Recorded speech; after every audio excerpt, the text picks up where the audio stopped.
The sleek, automated, twin-engined Dauphin helicopter is out now for Microsoft Flight Simulator 2024. More than that, the developer Taog's Hangar has made this a twin pack with the Coast Guard-focused Dolphin. Matthew here with a detailed review of what these aircraft look like, sound like, and feel like. These are detailed models which are easy to fly after you've climbed a fairly steep learning curve around configuration. The asking price is at the premium end for helicopters, so in this review I'm going to cover everything you need to make an informed purchasing decision. I already have tutorials up for autopilot operation and key bindings, they've been popular, and Taog's Hangar is supporting this awesome Let's Fly rotary wing community with a giveaway. If you're subscribed to my newsletter on Friday the 24th of July 2026, yours might be the address I pick at random to receive this helicopter pack in your MSFS hangar for free. So let's get into this highly anticipated helicopter add-on and let's fly. And this is what the twin pack looks like when you get it inside the simulator. Now, there are 9 variants and 55 liveries. I'm going to try and give you a taste of all of those. I have used chapter markers in this video, so you can just jump ahead to the stuff that you are most interested in. Otherwise, stick with me for this. This pack is organized into 9 different variants, which you see across the bottom there. I'll just quickly take you through those now. It is arranged into a rather strange order. I would have thought that the AS365 Dauphins would be at the end and that B would be after A, but I don't know what's happening here exactly. I'm actually going to start with the AS365 Dauphin variants. So we've got a utility variant there. The N2, by the way, dates from the late 1980s. The Dolphins, by comparison, I think they were introduced into the Coast Guard in about 1984 or 5, so mid-80s for the first Dolphin. So with the Dauphin 365, we had that utility variant, which is all empty inside. We've also got a search and rescue variant here, a VIP transport variant, which has got a luxury leather interior. We have passenger transport, sort of a high volume capacity helicopter, maybe for offshore transfers. We've got a so-called F/N utility. This saw some naval service. It is a cosmetic change only. You notice it's got the long nose on front there. Otherwise, we've got a few naval exteriors there just to give it a different flavour. And we've got FN Search and Rescue. This is where we add the winch on the exterior and that cosmetic long nose. Otherwise, all of the avionics, I believe, are exactly the same as in the base Dauphin. And that brings us to the Dolphin. We've got the AS365A here with the short nose. We have got the B with a long nose. Again, the avionics inside stay exactly the same. The long nose, I believe, is just cosmetic. And then we've got this Hitron or Hytron variant. This is Helicopter Interdiction and Tactical Squadron, which I believe the Coast Guard, the US Coast Guard, operates off the coast of Florida. So jumping into the liveries real quick, nice variety there, Canadian, French, factory primer coat, nice, plain white.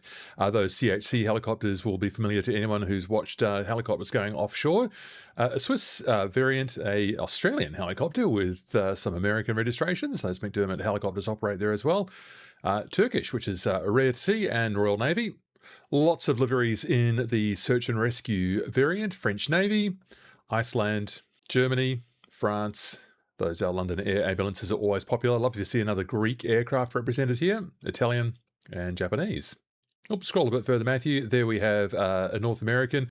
Quite rare among the liveries to see North American colour schemes. Scandinavian Air Ambulance, and close to home for me, Police and Ambulance Victoria. VIP helicopters, we've got Irish and some French ones there, which I believe are sort of generic liveries there with the sort of the F white and F gold. McAlpin helicopters and private Italian helicopter there as well. Do like that silver and red colour scheme. Passenger transport, again, some of those generic liveries, a Canadian one too. That CHC helicopters again.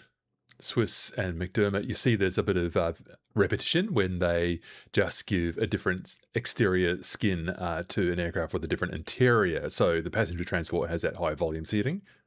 Getting into the F and N helicopters, again, I remind you, these have exactly the same avionics as the previous ones, so the long nose and everything here is just cosmetic, but we've got the Irish Air Corps, Brazilian Army, Spanish Customs, and some charters as well. Very nice to see Indian representative there, and British Army Air Corps. And then the search and rescue of that same helicopter, French-Lithuanian, French again, and I do like that Chilean Navy one. Look at that dark grey and orange on top, love it. Japan, Malaysia, Maryland, and a fictional BAC helicopters down the end there. And that brings us to the Dolphins, the AS365A, the Coast Guard, the US Coast Guard helicopters. And we've got a generic one there. We've got San Francisco, San Diego, Barbers Point, Corpus Christi, and Miami. The 65B Dolphin with the long nose, however, exactly the same interior. Coast Guard Miami, Honolulu, Los Angeles, Kodiak, and Atlantic City. And last on the list, the Dolphin Hytron or Hitron helicopters, just 3 different ship numbers of those machines operating off Florida.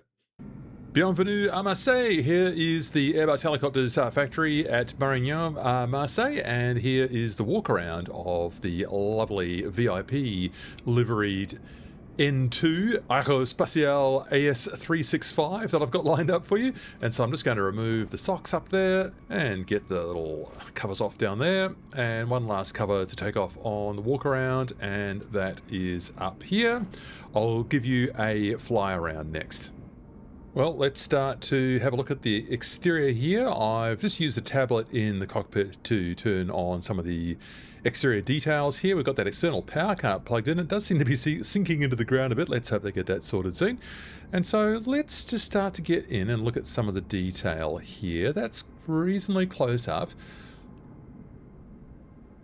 The rivets are looking pretty good, I think. I'm not sure if they're using, it looks like there might be a mix there of sort of painted on or using the new decal system in 2024 for putting decals on.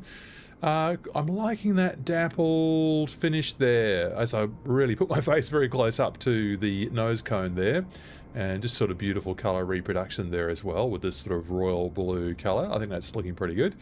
A bit of an LOD thing there with the wheels that sort of popped in as I turned my view down there. But here we go. Oh, there they go again. That's interesting. A bit of a curiosity. I think reasonable detail up there in the wheel well. We're talking about a pretty small area here, so let's just pop back out through here. The steps I have just deployed using a switch on the overhead. That does look rather magnificent from down here, doesn't it? Let's continue around here. I think a nice level of detail on these exterior sort of bolted on items here.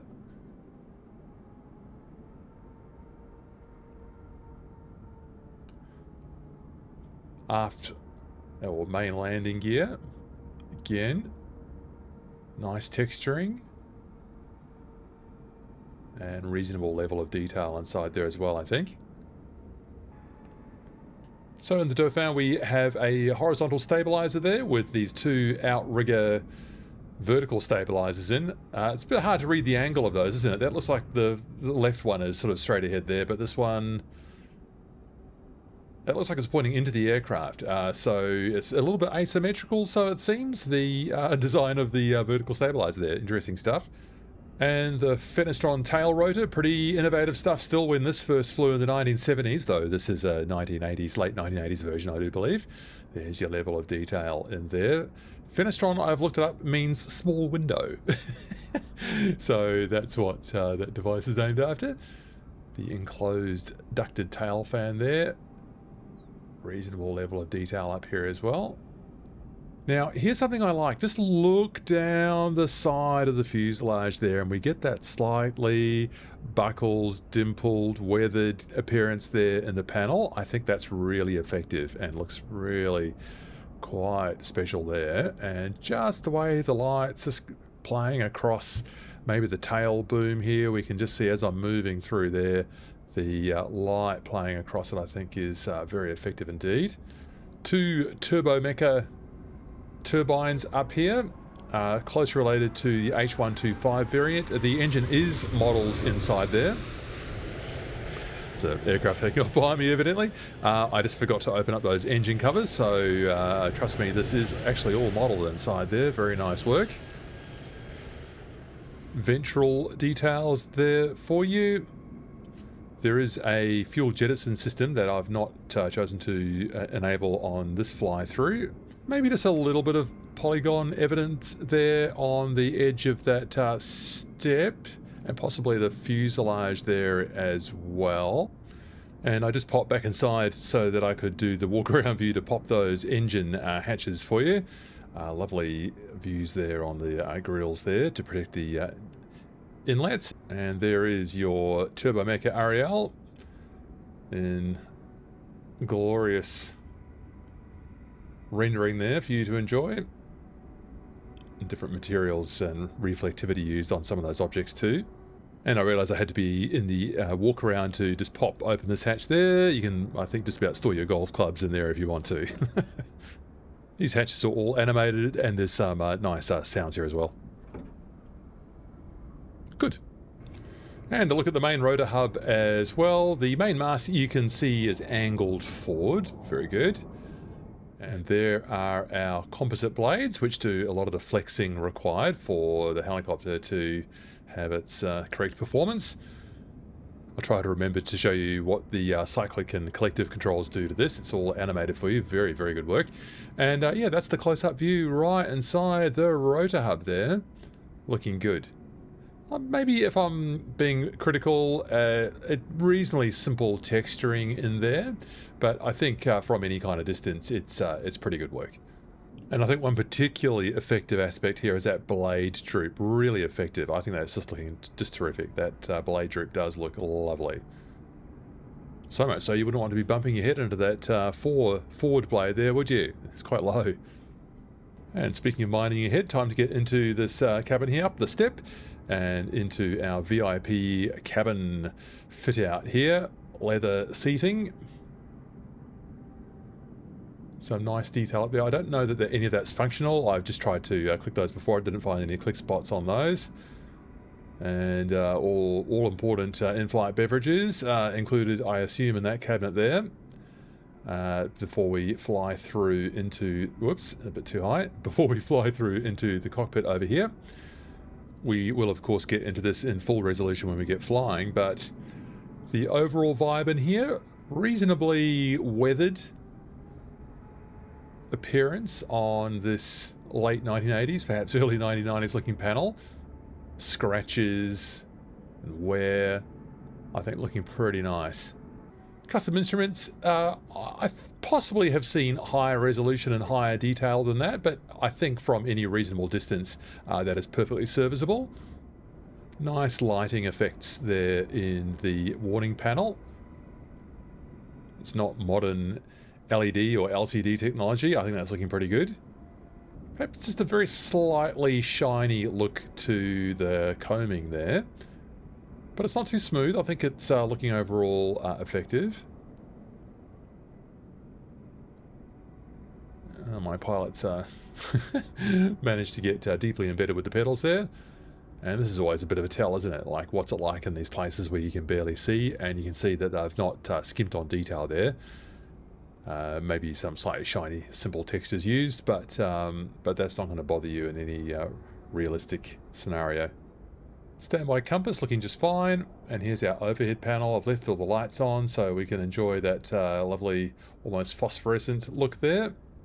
And our all-important engine controls are in the overhead. We'll get talking about those shortly. And some sliders up there for the air controls. And I do like that contrast glass or acrylic up top there with the blue tint. I think that looks really good. And a couple of map lights there that we can drag around should we need it at night. So that's what this machine looks like. I think it's perfectly effective. I think maybe in a few places when you look real close, you start to wonder if you might have seen higher level of detail in other add-ons. But like I say, I don't think there's anything there that would take away from your flying experience. And if it's not the absolute highest resolution, then perhaps that's going to be a little bit of a saver in system performance. So some people might be grateful for that, actually. So this first part of the video I'm going to devote to the Dauphin, and I'll have a look at the Dolphin a bit later. So let's start this part with a look at this, the tPad. It's just a controller for various things that you can see there. I'll start with exterior actually, that's where we began. I can do things like toggle on and off the high intensity searchlight, which looks like that and just very slightly interferes with those steps. I can add the infrared filter to that one, and it's animated as well, nice. I could put on an infrared pod, which looks like that. Now, I don't think this has any functionality. The searchlight, there are key bindings for you to steer that, but I'm not sure there's anything for the infrared. We can have either or here. We can put a mirror on, which goes down there. I must say, I've seen worse mirror effects in MSFS 2024 than this. Not sure how much practical application that's got, whether you're going to be doing sling loads with that, but that's what that looks like. The external battery cart, the pre-flight covers and the blade socks we've already looked at. We can put on that fuel jettison system, which adds that nozzle and pipe down there. You can even pump your fuel out and have a visual effect. Now that is one for the completists. Nice. We can put on a fast rope system, and one of those goes on each side. This one feels a little bit more like a military application to me, but it's available here in the civilian Dauphin as well. And I missed one there, the snow skids. Here's what this looks like. And that is what I call a snow skid. Check those out. You could go to Antarctica in those. Wow. Antarctica, there's an idea. That is some impressive snow skid technology there for your Dauphin. Now with these various aircraft in the background, I could try and close these doors.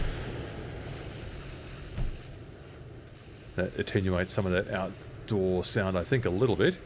And we can operate the hoist here as well. I've got that on a key binding. Cockpit options. We can choose our GPS to either the default GNS 530 or one of the add-ons from either PMS 50 or TDS. I've now bought the premium version of the PMS 50 GTN 750, which I really like. So that's the one I've got set up there, and that goes into that slot right there in your cockpit. Also, we can toggle the visibility of those headsets. And you can choose to have the Asobo EFB visible to you down in that corner of the console.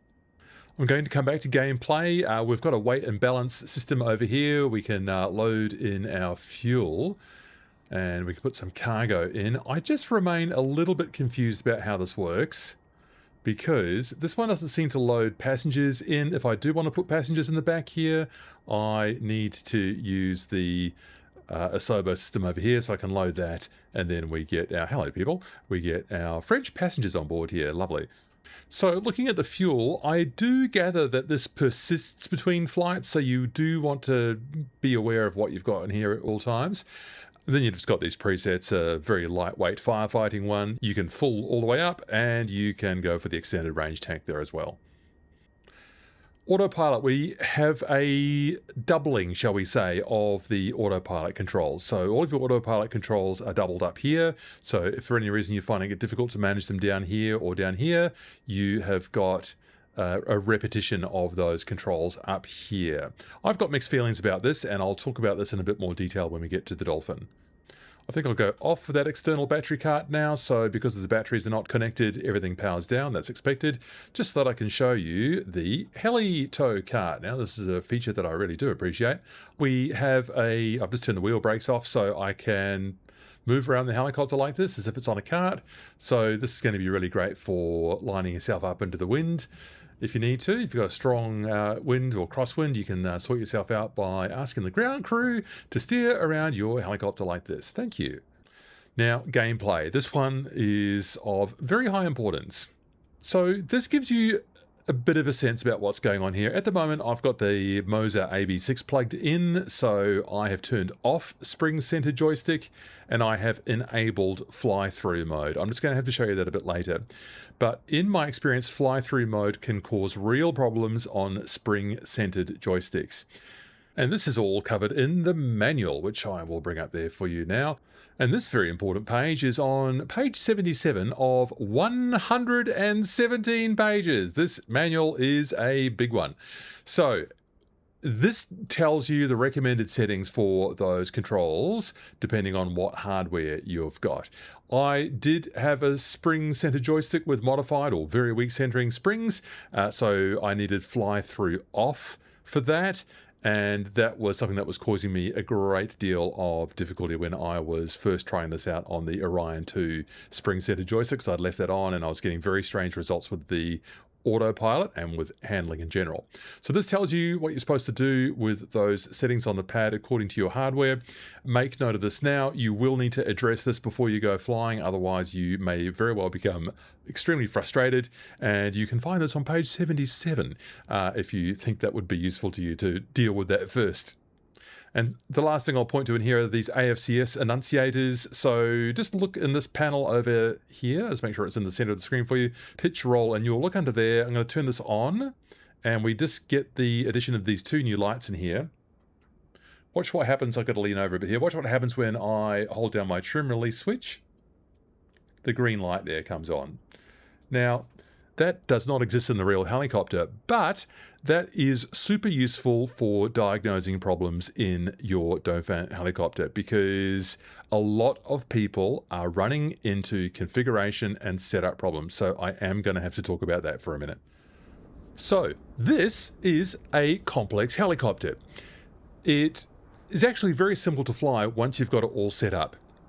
But the learning curve for this helicopter, getting it configured correctly in your simulator with your flight controls, does involve, for many people, quite a steep learning curve. As well as that comprehensive manual, Taog's Hangar has also supplied this key binding guide, which is going to help reveal some of the complexity of this aircraft. Now, Taog's Hangar has sensibly used a lot of specific aircraft add-ons, which we haven't really seen a lot of yet in 2024 development. Now, this is good because it allows them to do lots of custom coding around some of the interesting functions of this helicopter. However, the cost is that with things like, I'll just control F on gear, they've added their own gear controls for the AS365, the Dauphin, and for some reason, to do with their custom code, they've also added them for the Dolphin. So in practice, what that means is this. You are in your hardware, if you're using a hardware controller to raise and lower your gear, for instance, are very likely to have a binding to the default Asobo Microsoft binding for that function. What you are going to have to do, and I have made a separate tutorial for this so I don't get bogged down too much trying to explain this in this video, what you'll need to do is for each of your devices, you will need to make a new helicopter's config in the controls.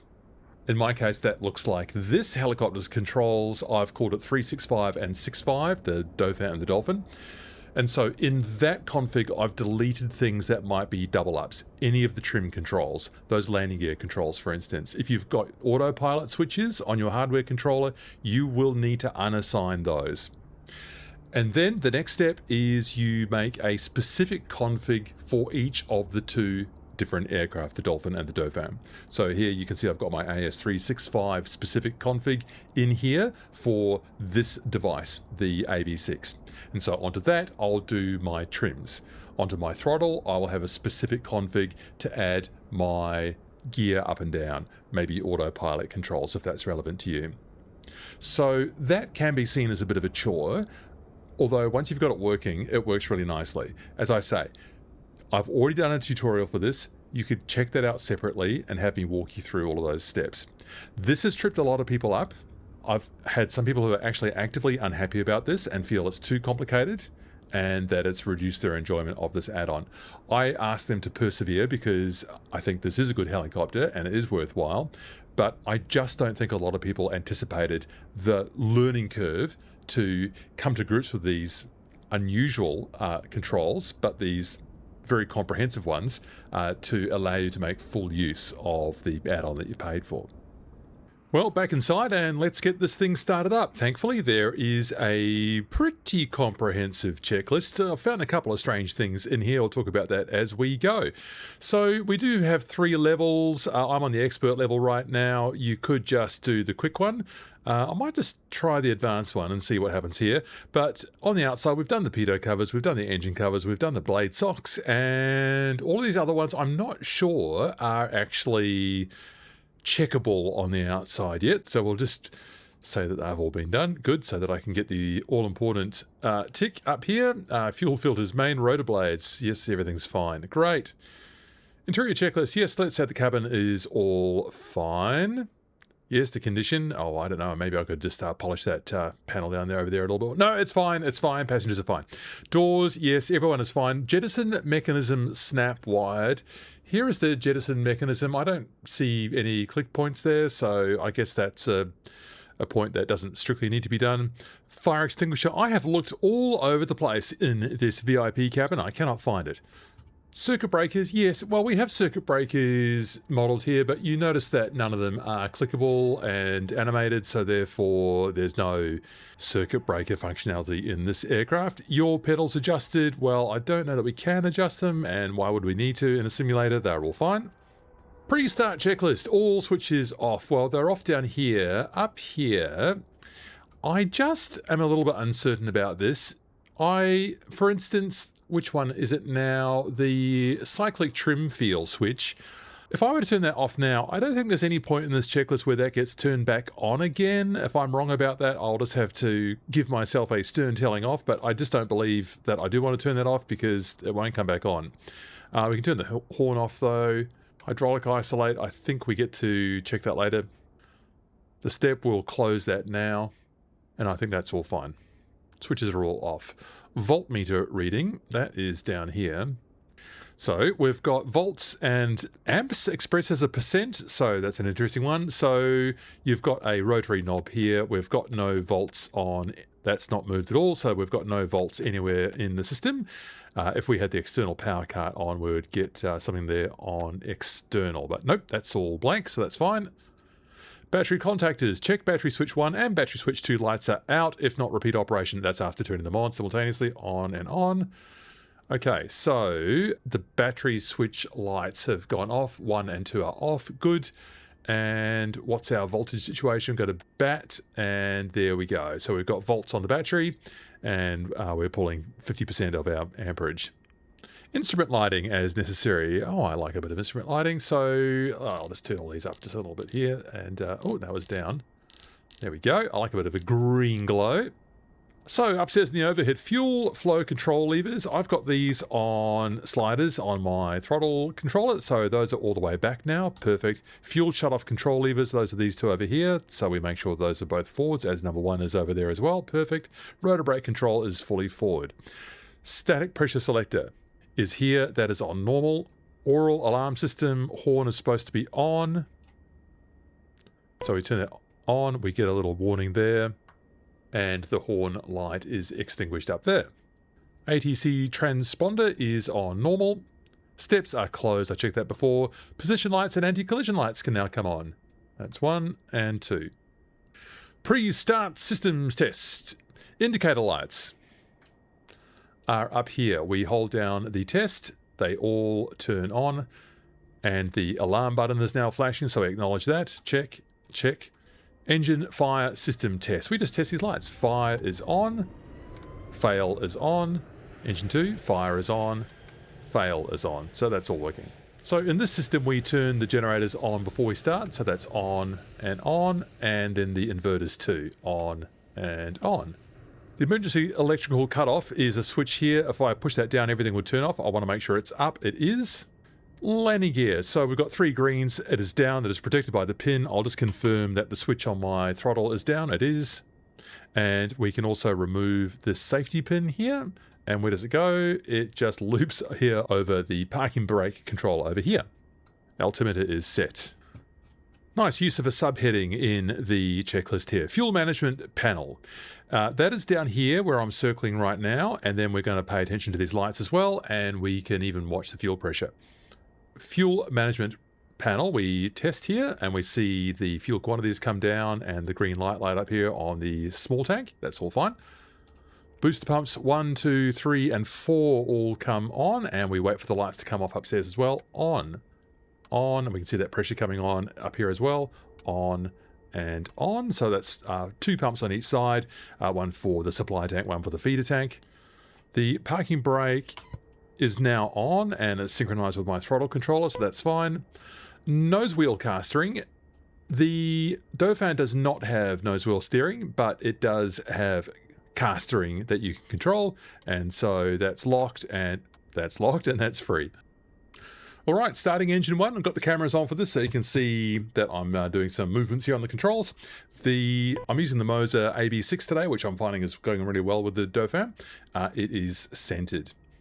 I'll just acknowledge that alarm. And now we can do the engine start. So what happens here is that we hold down the starter button on the back of the fuel flow control lever up here, and we monitor the panel down here for the outlet temperature and the N1, the speed at which the rotor is turning. And when that gets high enough at, I think, 12%, we introduce fuel with that fuel control lever. So you've got to be able to do several things at once. And my solution to that is I have found a 3-way switch here on my throttle. So in the middle it's nothing, and forwards is I'm going to start engine 1, and back is I'm going to start engine 2. So I can just keep holding that down, because it needs to be continuously pressed until we hit 40% N1. So again, I'm interested in N1 here in the digital readout. I'm interested in the outlet temperature. So I am now going to push the starter for 1. Waiting for 12%. Introducing fuel. Outlet temperature comes up. I keep the starter pressed until we get to 40%.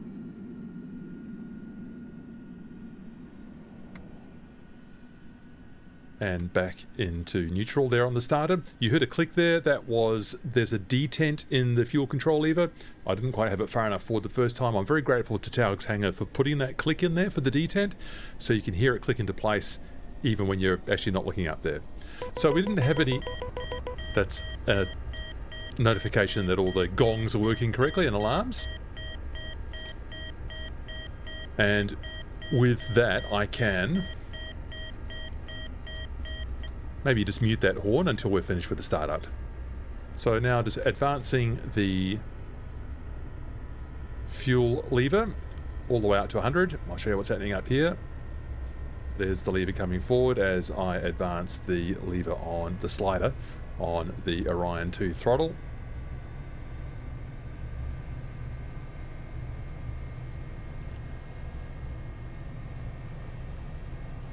We're seeing the rotor already getting into the bottom of the yellow zone there.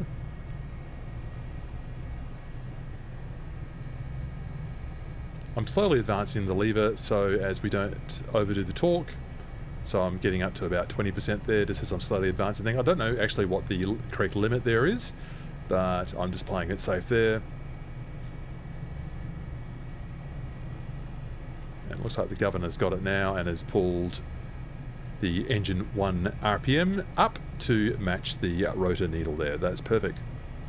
So that's engine 1 started. Temperature, oil pressure, fuel pressure, well, we already knew the fuel pressure was fine. Hydraulic pressure and main gearbox oil and temperature are all fine. And just watching the voltmeter down here again, I'll bring this over to, there it is, over to generator 1. You can see that we've got volts, and that's where the amperage load is coming from. Put it back to battery and you can see, yes, we've got volts, but there's no load on that now. Perfect. Engine 2 start. Well, that's we've already done engine 1, so it's pretty easy at this point. All we need to do is get that starter switch down into 2 and introduce the fuel, and it's just the same procedure again. Let's go. 2. Starting, waiting for 12%. 1 click forward on the fuel lever. The temperature here, outlet temperature, does not seem to match this. This says there's a max over temperature of 865, which would be 5, 6, 7, 8 would be in here somewhere.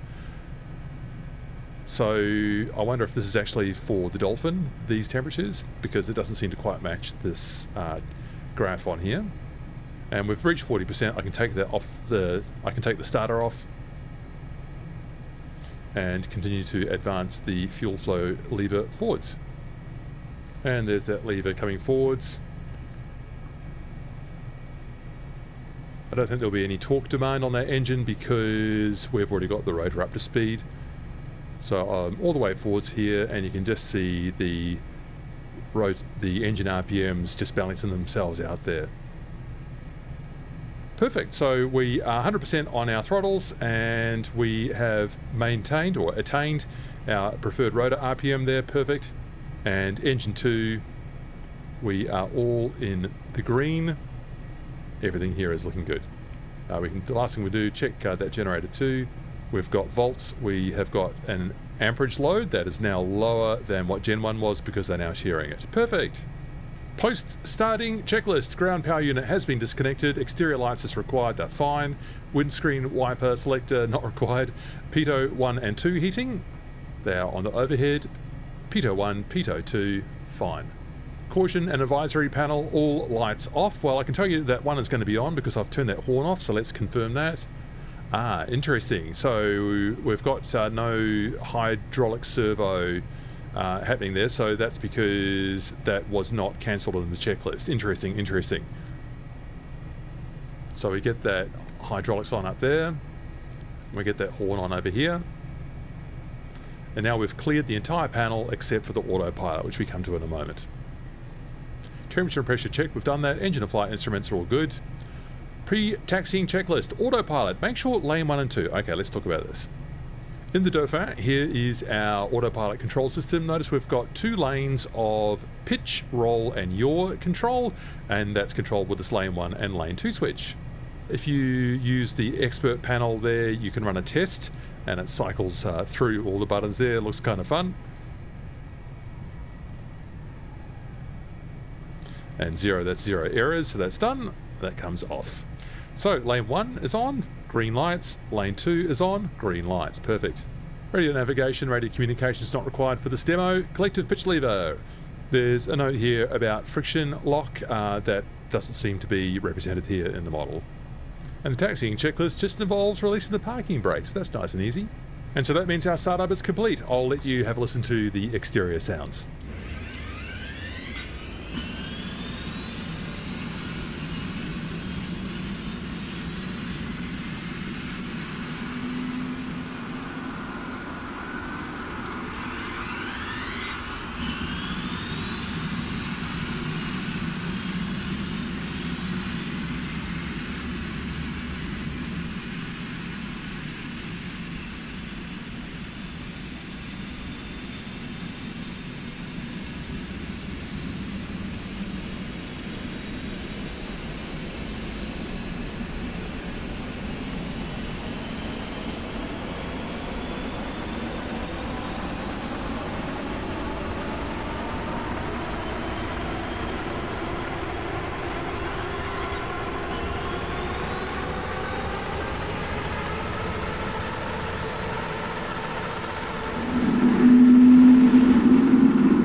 Well, let's taxi this thing out to the pad, and it's pretty easy here.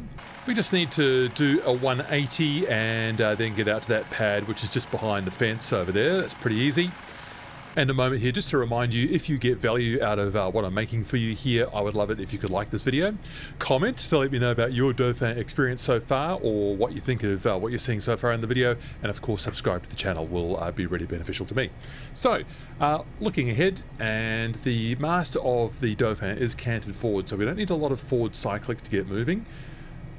Just need to get those parking brakes off, which they are, and just pulling enough collective just to get us moving here.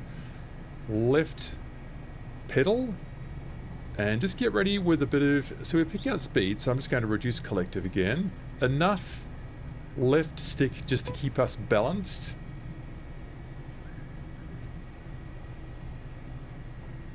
That was maybe a little bit faster than what I preferred. Differential braking, here's full right toe brake. Doesn't pull to the right, so either that's a limitation or that's actually what the Dauphin is designed for. I'm actually not too sure about that. So no differential braking. We only use the pedals. So let's do that again. Gentle pedal, ready with a bit of right cyclic there as well in case we heel over to the left. And I think we've done okay there.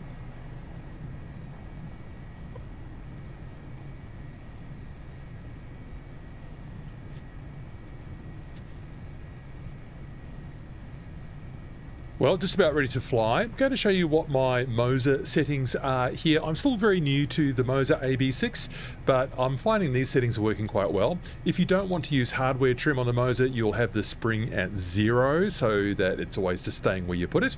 And I am using hardware trim, so therefore the spring was set at a higher value. I've got the buttons up here in the hardware trim following the same buttons as the Dauphin requires. And the same with the force trim release, which I'll talk about in a second. And that trim range there seems to match up reasonably closely to how the Dauphin works, so that they're not sort of fighting each other. And if you're interested to move to a Moza force feedback stick, I am now a Moza affiliate. There is the link, there is the code. You'll find that in the video description as well. If you do choose to use that link, you will be helping out what I'm doing with this community, so thank you for that. Conditions, wind is nice and calm, and we have got most of a full tank of fuel in here, takeoff weight of about 3.5 tons out of 4.2, and I achieved that too with putting some people in the back there. I've kept it reasonably heavy because I'm going to try some one engine inoperative operations soon, so you'll see. So the most important thing about flying the Dauphin is that you need to get into the habit of using this trim release switch. You need this trim release, the special one that Taog's Hangar has made for you, so not the generic quick trim or force trim release. You will have unassigned those. I've got it on this red button here, and I'm going to be holding that down whenever I want the helicopter to change attitude. If I want to like trim the attitude a little bit, I'll use the beep trim, which I've got assigned to the main hat switch here. So whenever I want to take off, set down, do any maneuvers, I'm going to be holding down that trim release button. And when I do, look at the panel, the green force trim release will light up over here, the trim release I should say. And release the button, the light goes out. And we'll look at some more things as we get going. There are two modes over here, ASE, that's automatic stabilization equipment, and SAS. SAS is just your basic dampening out your movements. ASE is engaging all of the autopilot modes, the upper modes and the attitude hold and everything else that makes a helicopter like this special. People ask, can I just fly it without the ASE? Yes, you can. It's not designed actually to be flown like that. You can get around in SAS if you want to. If you're having trouble getting it right, getting the feel of the stick right, then it might be a matter of addressing your configuration more than it is of turning off the ASE or the SAS. Because, as I say, this helicopter is designed to be flown with these features on.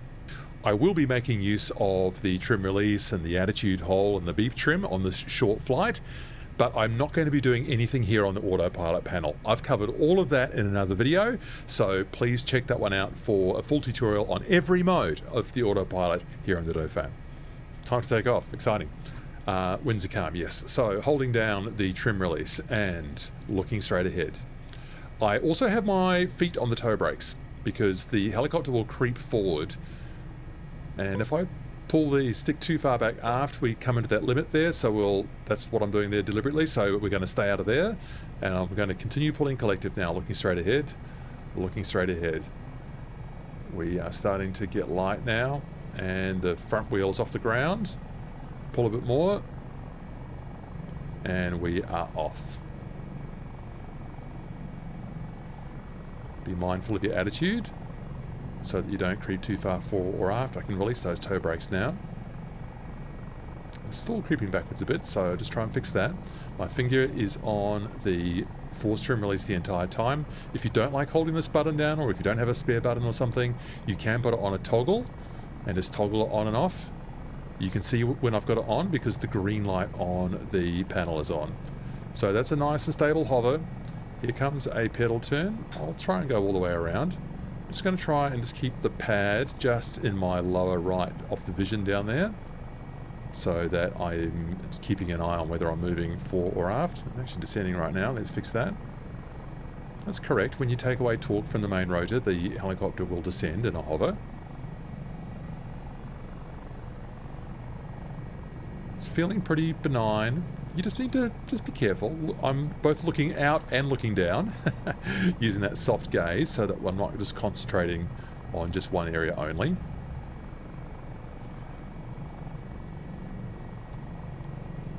And there we go. We've completed a 360-degree turn there, and let's just set it back down on the ground. This is going to be the reverse of what we did before. Let those rear wheels plant, toe brakes on, gently down, last couple of feet, and gently all the way down on the collective. Okay, so a short test flight here at Marseille. We are on the northern side of the main runways, so we're going to imagine the tower has always cleared us to cross. We are going to cross, just keeping this bay here. We'll get to this visual reporting point here. So we've got Sierra Bravo, Sierra Alpha on our way out to Sierra down here, and we'll come back in the same way as well. So it's a minimum of 1,000 and a maximum of 1,500 feet on this departure and arrival, so I'll be mindful of that as well. So we're just going to fly over here, down here, and then back up, and I'm going to come back up with one engine only, so just to see how that works. So let's get ready for this small turn to our left. Again, trim release. Looking straight ahead. Toe brakes, which I forgot. Nose wheel coming off the ground. Very little, if any, pedal required.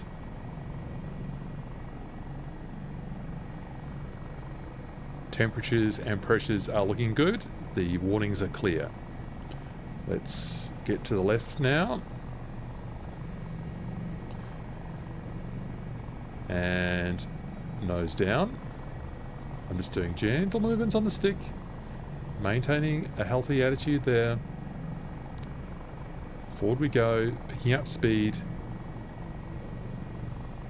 lifting the nose a bit, pulling a little bit more collective. I'm going to introduce you to our limits here in just a moment and what we're allowed to do and what we need to be careful of. And just keeping there in the bay, relaxing my feet off those toe brakes, no longer required. We've got 80 knots, we can bring the gear up. And at last I can release with a nice stable attitude here. I can release, there it goes, the trim release. Getting a little bit of a nose up attitude there. I didn't expect that, but it looks like it's righting itself now. That might have just been a bit of desynchronization between the Moza and the Dauphin. So we're already at nearly 1,000 feet, 90 knots. Landing light comes off. I want to turn now to the left. We're going to find the highway interchange over to my left slightly. And that's the trim release down again. Watching the turn coordinator as well, just below the artificial horizon. A little bit of right pedal required for this left turn to keep it in balance. And I think that's right there. So we're almost climbed out here at 1,400 feet. So watching the VSI, vertical speed, and balancing this up here again.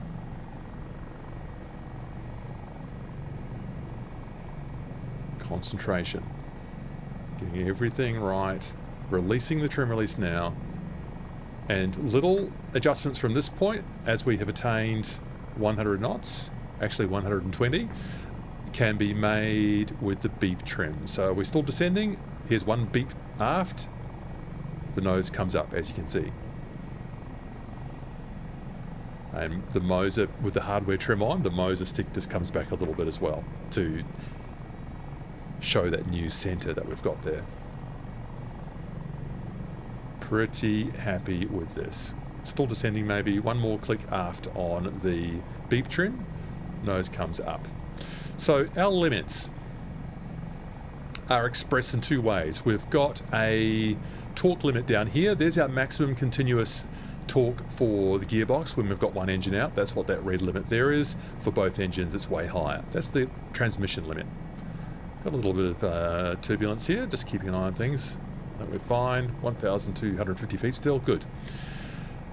Now, we don't have a multiple limit indicator or a first limit indicator on the Dauphin. We've got these. We've got a delta NG, and this tells you how far below our limit we currently are for this temperature and this pressure altitude. So we are allowed maximum continuous delta NG of minus 3.5. That's where the top of the green arc is. We're well inside that. So this Taog's Hangar Dauphin does feel quite powerful. When we get into one engine operations, we're allowed short term into the dotted line over here. And I think maximum continuous is right directly up there at 0. That's with one engine inoperative. Actually, that's a 30-minute limit is 0, and maximum continuous is minus 3.5. So you get slightly more generous time allowance when you've got one engine inoperative, but the overall limit in the end is the same. So I'm commencing a turn now to the right. I have got the trim release down, of course. And leveling out, releasing the trim release, and everything is beautifully balanced. So, one engine inoperative. This is going to be pretty easy. I'm going to go engine 1, and I'm going to bring it back to idle. Click. Okay, so notice straight away that the engine 2 delta NG comes up to compensate for that loss of engine power in number 1. So I lower the collective to get that out of that danger zone, and our speed will reduce slightly, but otherwise we are still maintaining 1,500 feet. No autopilot. The helicopter is just maintaining this through attitude only, which is brilliant. So we'll just keep an eye on everything as we turn back around to do that approach back into the airport.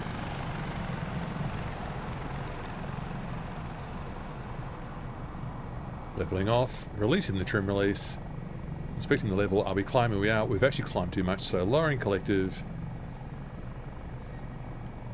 And I'll just go one click down on the trim on the nose. Still is eager to climb even with one engine out. And how are we going for our VFR reporting point here? So there we are, coming back into the point where we left the zone. So I will be turning back in to find that highway interchange once more.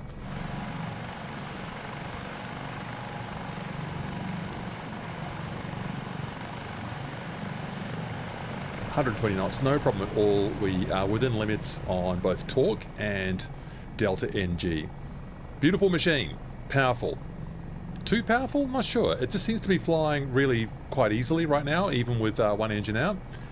I have hit its limit whilst doing a hover, and so that's why I've put 3 people on the back and not 5. In a one engine inoperative situation, you might expect not to be able to perform a hover without exceeding your momentary limit, and therefore you might need to be prepared to do a rolling stop.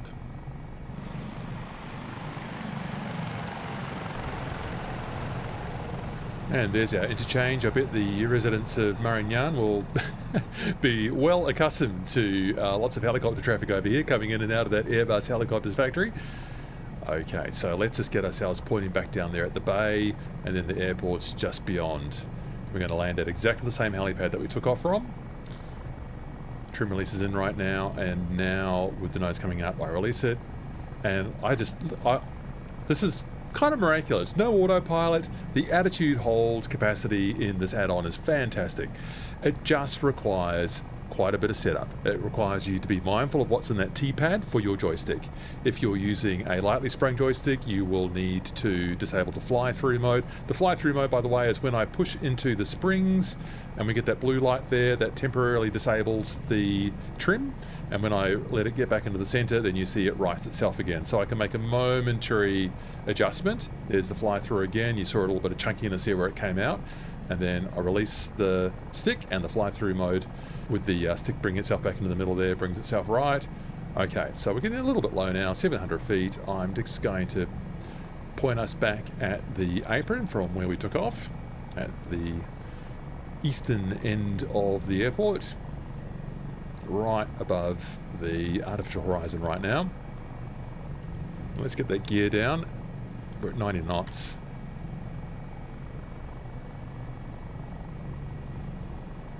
And the apron's here where I'm circling, so I need to start getting us prepared for that. So that's going to require nose up and collective down. I've got 3 greens on the landing gear. Nose up, collective down. There comes the blade slap. We're decelerating because the nose is up. And we're descending because the collective is going down.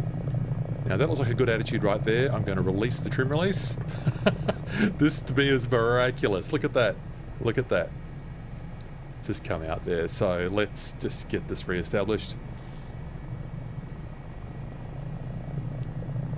I think that's a pretty amazing way to fly.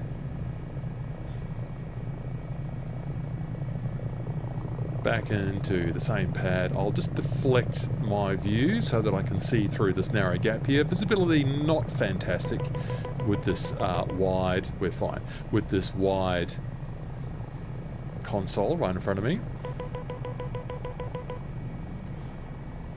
Watch the delta NG. Currently we're at still below -10, but when I come into the hover, I'm going to be pulling more power. Quite a slow approach here.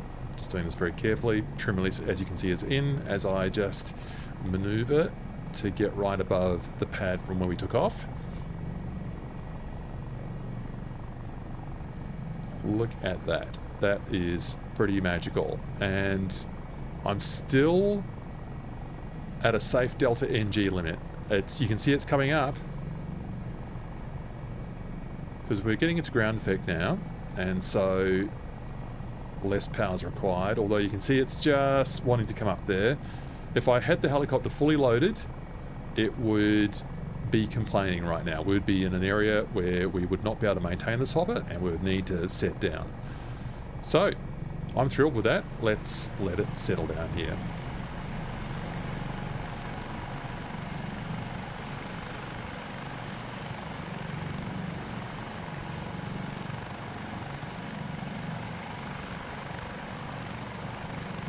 Change of scene to lovely Kodiak and the AS365 Bravo. Dolphin helicopter, the other member of this Taog's Hangar twin pack. So let's give this machine a go. Yeah, that's not great weather, is it? Perfect for what we're going to do today with this machine. So I'm not going to go through every single feature again, but I will just give you the quickest tour here. All of our engine and crucial instrumentation here for the performance of the machine are represented in bar graphs, so you'll get used to those. The limits are indicated there with those arrows there beside the graphs, and with some call outs or warnings above each panel there. We've got two GPS units. Again, I've got the PMS 50 in. And we've got quite a lot of crucial controls here in the center console, which I'll talk about in a second. The autopilot is controlled way here at the bottom, or it's enabled, I should say. So these are called BAT switches, and these enable the various channels of the autopilot. Pitch, roll, yaw, and one new one, collective. The Dolphin has some collective coupling as well. So the Dauphin has no control, the autopilot has no control over this, the collective, but the Dolphin does. So I will just give you the quickest demonstration of some of those features. And, well, a bit of a problem, really. This cockpit, with its low-res kind of CRT panel there in the middle, I actually really like that. Really nice early 1990s vibe there, or late 80s even. So that's looking really great. It's just that, to switch this between modes, the buttons for that, the HSVD it's called, are here. So yes, horizontal situation indicator, map. All right, there's the map there, or hover mode, which we'll see shortly. There's some hover controls there. It doesn't show anything at the moment because we're on the ground. They are really annoyingly all down here. And then the heading and the course selectors for your autopilot, they are not up front here. They are also on this center console, and sometimes you find yourself reading off these tooltips if you've got them switched on to know what you've actually input into the helicopter there. A bit frustrating. I can't see those when I'm looking ahead. And then all the autopilot controls on this FDS panel. Whoops, let's just get that back. You've got to be careful with the mouse wheel. Taog's Hangar's using mouse wheel interactions with a lot of its controls, which can cause issues when you accidentally mouse wheel over a control that you don't want to change.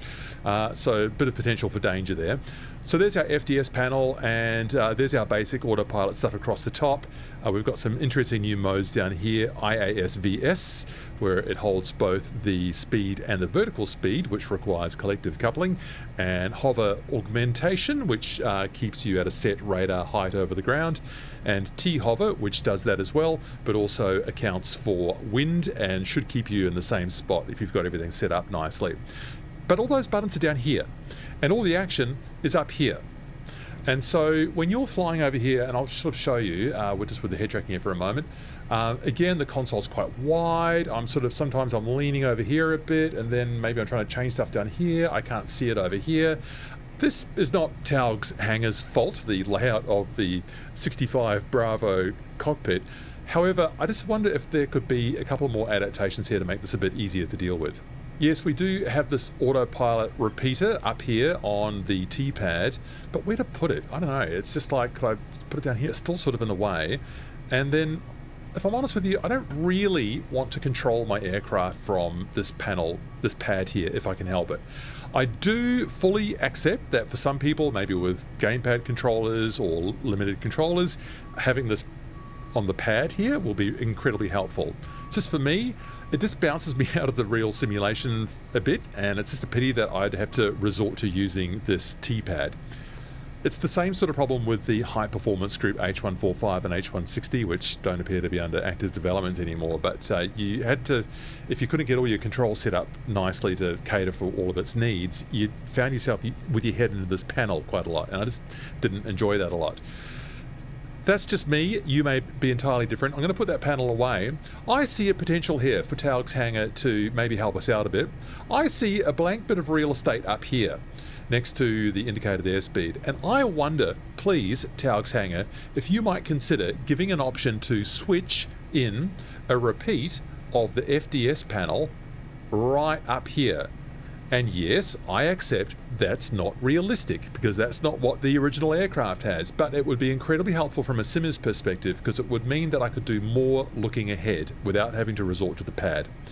Also, I wonder if these screws here could be converted into invisible knobs that I could turn left or right to control the course and the heading selectors here. Again, I know that's not realistic, but that would make it much easier to control this helicopter in a single person environment. In the real helicopter, you know what? You've probably got a co-pilot over here who can operate the FDS panel for you down here and can help you with switching your HSVD display over here with this panel down here. But I don't have that as a simulator enthusiast. What I'm seeing is a lot of people developing new profiles in their Stream Deck, using Axis and O's perhaps to help get some controls up onto the Stream Deck. There's a screenshot from an example that one of my Discord community members has made, which I think is actually pretty amazing work. So you can maybe join that conversation yourself. Just look up my Discord invite link on my YouTube channel page. Alright, looking forward here for a pickup, and I've got my feet on the toe brakes. I'm ready with a little bit of aft cyclic. Trim release should be down. It now is. I'm looking ahead. I'm looking ahead and pulling collective. Looking for any unwanted deflections in any direction. A little bit to the left, so we'll pull that there. I didn't have quite enough aft stick in, but we have got there in the end. Bit of right pedal required as well. So here is a hover, and so releasing the trim release and just keeping control of things here. I'm going to try and get us into a steady hover, and here's the ergonomics issue here. Hover augment, and so what should be happening now is that the helicopter should hold us at our radar altitude, which looks like it's at about 30-45 feet or something. And what we see happening here is we're getting into a bit of a oscillation. This is a matter of priority for Taog's Hangar. I believe they've already made the code changes that they want to attenuate this. However, it's still in the edition that I'm testing, which is the release edition. So, collective coupling. Looks like we're at about 60 or so feet there on the radar altimeter. That is what the collective coupling is currently holding us at with hover augment on. So I'm going to hold down something called collective sync. I've got it on a button over here. I hold that button down, And this is all getting a bit dramatic, so let's just try and sort out that oscillation, which has been fixed, I'm told. And again, try and reduce the collective here a bit.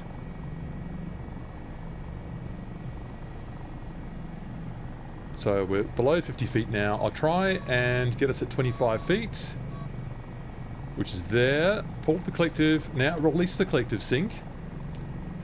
And now the augmented hover will hold us at that height. So that's the collective coupling at work. We should see some subtle movements on the collective there. Yes, I can see that moving up and down. It's probably trying to fight what this cyclic oscillation is doing. I'll just try and get out of it there again. And we've got another mode called transition to hover, and I'm just going to show you that now. So I'm going to disengage augmented hover. I'm going to take control of the helicopter again by holding down trim release, getting us pointed out here into the harbour. In this beautiful Alaska day. Releasing trim release now. I don't want to get too fast. So what I'm going to do now is T-hov, transition to hover. Notice I've got to put my head down into that center console to activate that button. Kind of frustrating. So what the helicopter is doing now is pitching out to reduce speed. So it looks so slow. It's just got us at about 190 feet. The beauty of T-hover here is that it takes into account the wind as well. You can see we've got a wind vector behind us. So what I'm going to do is with T-hover engaged, I'm going to bring us around with a gentle bit of left pedal. So we're more or less into the wind there now, although as I said, the T-hover would account for that. And so in T-hover, we've also got some other controls here that we can use. It's called FD slew. I can hold this down. You'll notice the nose goes down. And we start to gain a little bit of forward airspeed. So I'll just come in close to the panel. You can see now we've got, let's pan over here, you can see now we've got a speed vector just pointing forwards from the helicopter now. So that was because I went forward on the FD slew. That's another control that you will need to set up that I've talked about in my controls video. And we'll cancel that movement out now with down FD slew, and we should bring ourselves back into, I hope, a hover. Yes, I think that's cancelled out all of our forward motion, and so that's auto hover. That's T-hover, transition to hover, which takes us from a... You don't want to be entering the T-hover too fast, but the machine will come into an auto hover for you. And something else I can do here is I can trim the radar altitude held height. I can use that C-sync method again, so on the artificial horizon here, we've got two interesting indicators here. We've got a yellow triangle, which indicates where our collective is actually at in reality in the helicopter. Remember, we're in collective couple now in T-hover, and notice that red triangle I can move around. So I'm just going to get that so that it's lined up. This is a tool to help you line up your hardware collective with what the helicopter wants. So that's in there now. So with that done, I'm going to hold down collective sync, and I'm going to reduce the collective, and I'm going to bring us down. It's a bit too fast. I want to get into vortex ring state. I'm going to try and bring us down to 100 feet. The collective sync is being held down the whole time. That's 125. Here comes 100. Pulling a bit more collective to line it up now. And when we get to 100, I release C-sync. And now, I like this. The helicopter's holding us at 100 feet over the bay here. That is beautiful. And I can further trim that by using the collective beep trim, and I've got that on the same switch, but up and down. So down, and you can see it's a bit dramatic, but it sort of drops the helicopter down out of the sky a little bit. But I have now, I think it goes in 3 feet increments. So to get down to 75, 1, 2, 3, 4, 5, 6, 7. Oof, that would have been about 21 feet, so now that's at 75 feet. So I think the slightly smoother way to do that would be, if we want now exactly 50 feet, we hold down that collective sync and just let that get down to about 50 feet by reducing the collective. It's going a bit fast now. Release there. There's 50 feet, I think. Yeah, perfect. And that's the Dolphin doing all the work for us. How great is that? That's very impressive. That's very impressive. That's one of the best auto hover functionalities we've seen in a machine that's already doing a lot of very impressive stuff. Just with a little bit of a learning curve to get it all set up, though, I've got to say, it's not plug and play. You won't be doing this in your first hour of owning this add-on. There's quite a bit of setup to do, but once you do get that right, you're going to be mastering the Dolphin like this. Doors, let's get that cabin door open. There's a little extra panel up here as well. We'll just open that for them. There we go, look at that, nice. And so we can get our SAR tech or our swimmer to hop out if they wanted to. So these controls over here I don't think are clickable, but I do have some control over the hoist up here. I think I just power that on like that. You can see the little hook there. I've got another sort of three-way switch here that I could click forwards to start lowering that hoist, and there it goes down. So it doesn't have any other functionality at the moment, but it might serve as a trigger in activities like Emergency Dispatcher Pro. So you do get a little animation there. We don't have things like the swimmer hopping out or anything like that. And then to bring it back up, I've just got it on another switch here.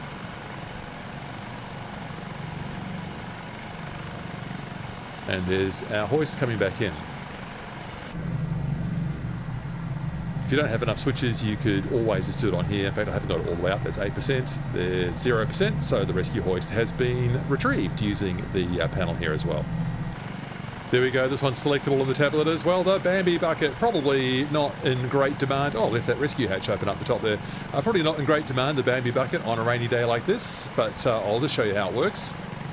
So the Bambi bucket, I think, is going to fill up at, I think, about 25 feet. So let's just focus on collective sync and just pushing down the collective. I didn't synchronize it up properly, so we actually gained height there. There we go. There's 25 feet. Pulling collective, got a bit low there. Release, and there we go. It's managed to capture it.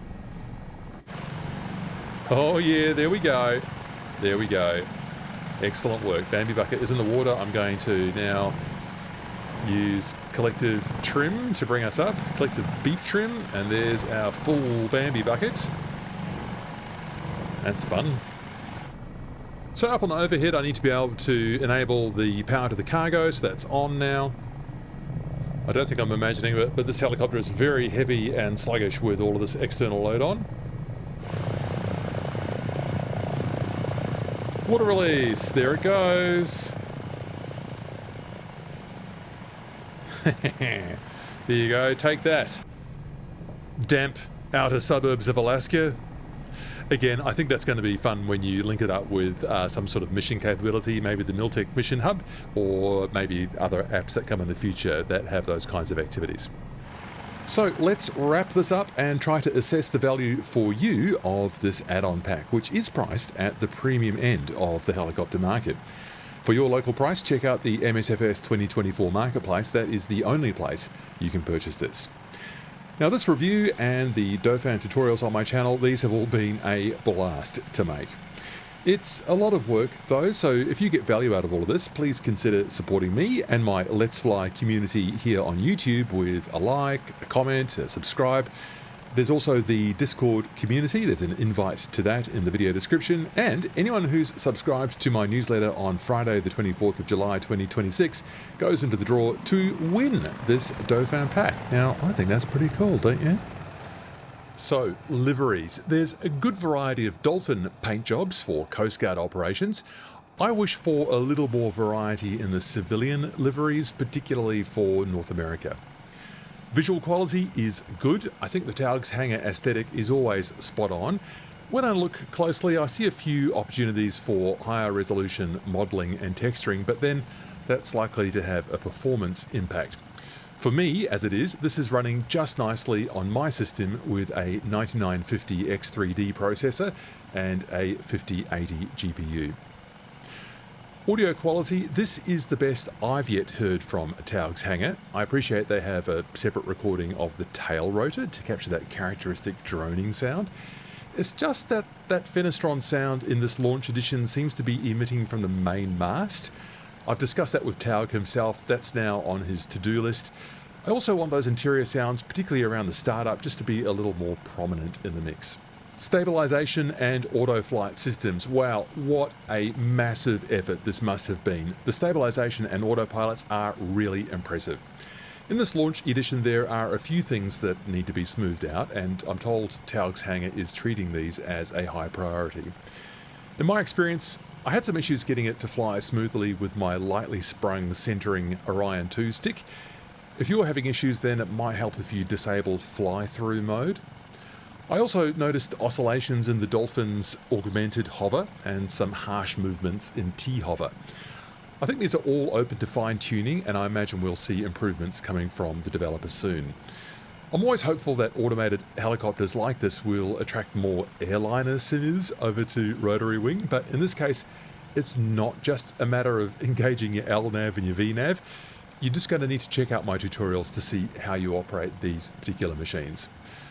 The learning curve. It is as steep as I have seen in helicopters, particularly around the setup and configuring your controllers. I've seen some simmers feeling actively unhappy about what this add-on asks of them. On the other hand, when you do get it all dialed in, it becomes a joy to operate. So I encourage people to stick with it if you can. Again, seek out my tutorials. Documentation and checklists, good. But I'm very fussy about this sort of thing, and I can see some opportunities for improvements. The 117-page manual is really for reference. It's not a how-to guide. I guess that's what people like me do on YouTube, right? I found a couple of inaccuracies in the manual, and I sent those over to Taog. The checklists, they are good, and they have some helpful visual cues. There's just a couple of small omissions that I hope will be improved when this twin pack shows up as two different aircraft in your hangar. Activities potential. Once you get it all set up, it's fun, even just with VFR flying and free flight. If you're feeling a little more advanced, then this is a fantastic platform for IFR flights out to, say, offshore rigs and rough weather. I love that kind of stuff. I haven't flown in career mode lately, but I see there's compatibility here for passenger missions, sightseeing, hook loads, and search and rescue. Also, lots of potential with Miltech Mission Hub, and the new Emergency Dispatcher Pro app seems almost built for the Dolphin with all of its Coast Guard missions. So let's sum this up. If you prefer flying in light helicopters with your hands on the controls at all times, if you prefer a new add-on to work with your existing controller configuration out of the box, well, this add-on pack might not be for you. But if you're drawn to a fully realized, sophisticated helicopter that's had a lot of love put into it, if you enjoy systems and performance depth, if you love getting your head around automation capability, then I can highly recommend the Taog's Hangar, Dauphin and Dolphin Twin Pack. I really hope this detailed review has been helpful for you, and I hope to see you in more of my many helicopter reviews, tutorials and adventures real soon. See ya.